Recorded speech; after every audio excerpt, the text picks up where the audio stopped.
Welcome to our tutorial on how to use search filters in Instagram with the updated features. Let's walk through the steps together. Step 1. Begin by opening the Instagram app on your device. Make sure you are logged into your account to access the search function. Step 2.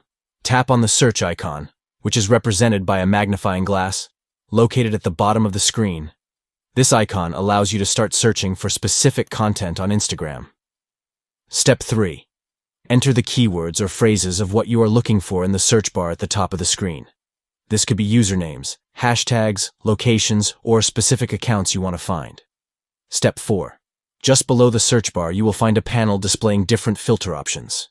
These filters are designed to help you refine and narrow down your search results based on specific criteria such as people, tags, places, and more. By utilizing these filter options, you can easily narrow down your search results and find the content you are looking for quickly and efficiently.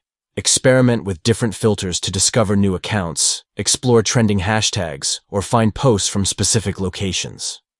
Enjoy exploring the updated search features in Instagram to enhance your browsing experience and discover new and exciting content on the platform.